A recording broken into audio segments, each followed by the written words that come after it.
Keluarga dan lingkungan sebagai support system menjadi faktor penting dalam kesembuhan para penyintas COVID-19. Tingkat kesembuhan yang tinggi dari para penyintas COVID-19 telah menumbuhkan optimisme bahwa COVID-19 bisa dilawan dengan menerapkan protokol kesehatan dan menjaga imunitas tubuh. Bankir dan pengusaha Arwin Rashid menceritakan pengalamannya sebagai penyintas COVID-19. Bankir ternama yang pernah menjadi orang nomor 1 di sejumlah bank ini menduga dirinya lengah saat makan malam bersama kolega bisnisnya sehingga terpapar COVID-19. Saat itu, Arwin bersama 6 rekannya sedang berlibur di Bali. Arwin mengalami demam hebat sehingga memutuskan kembali ke Jakarta. Sebelum terbang ke Jakarta, ia sempat rapid test dengan hasil negatif.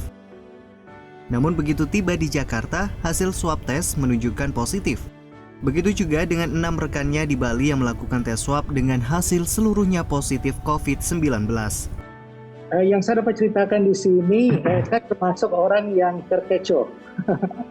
Kenapa saya bilang begitu? Karena saya kan sedang berlibur di Bali dengan teman-teman golfer lainnya. Kemudian 11 September itu saya demamnya malam hari. Saya pikir ya demam biasa, karena saya tidak ada yang tanda-tanda COVID seperti batuk, pilek, sakit tenggorokan, hilangnya indera penciuman, saya tidak ada itu. Tapi karena saya tiap malam demam terus, saya putuskan balik ke Jakarta. Sebelumnya saya harus ambil rapid test negatif. Jadi saya aman untuk terbang balik ke Jakarta. Sampai ke Jakarta, saya mengambil blood test untuk DBD sama tipes. Setelah sembuh, Arwin Rashid membagikan pengalamannya sebagai penyintas COVID-19.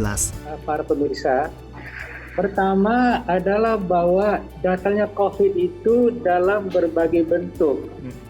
Jadi kita tuh jangan terkecoh.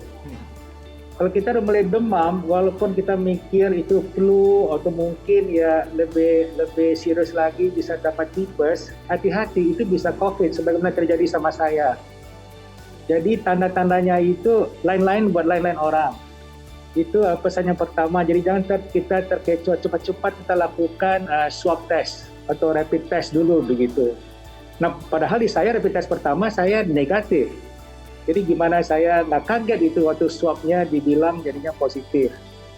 Itu adalah pesan pertama. Pesan kedua, ini adalah nasihat dari teman-teman yang pernah dapat COVID dan sudah sembuh. Kalau kita tahu kita positif COVID, jangan panik.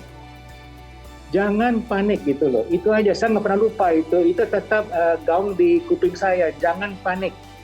Kita tenang, kita coba hadapi sebaik mungkin. Walaupun saya 3 hari pertama itu menyesal sekali. Stres dan cemas, tapi jangan panik. Itu adalah yang pesan kedua.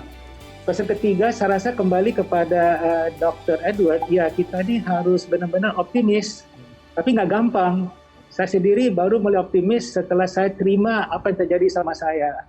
Itu mulai di hari keempat. Sebelumnya itu seperti menyesal terus begitu. Tapi lama-lama kita pikir kenapa kita harus menyesal, bukannya kita mau menyembuhkan diri. Ya. Oleh karena itu ya kita banyak berdoa, optimis, dan ya begitu aja. Selain makan makanan bergizi dan disiplin minum obat, ada beberapa aktivitas yang dilakukan pasien COVID-19 agar cepat sembuh. Di antaranya, senam pagi di bawah terik sinar matahari dan bernyanyi untuk menghibur diri.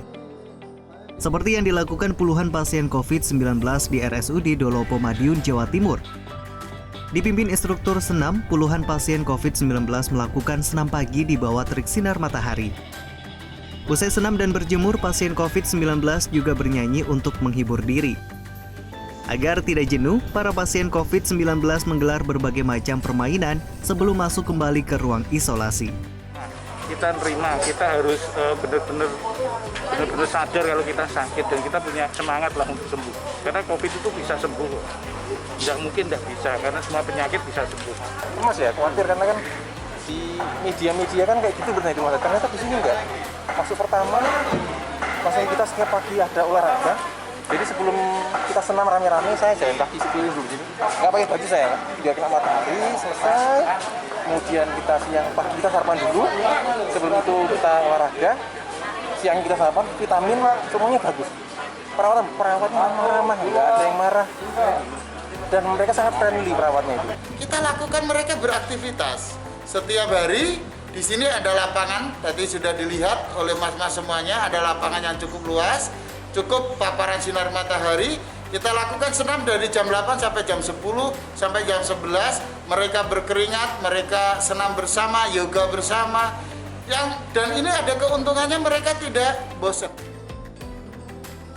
Hingga kini RSUD Dolopo sudah merawat 236 pasien, 215 diantaranya dinyatakan sembuh. Saat ini, RSUD Dolopo masih merawat 21 pasien terkonfirmasi positif COVID-19. Semua pasien dalam kondisi sehat dan segera dipulangkan menunggu hasil swab. Tova Pradana, CTV Madiun, Jawa Timur.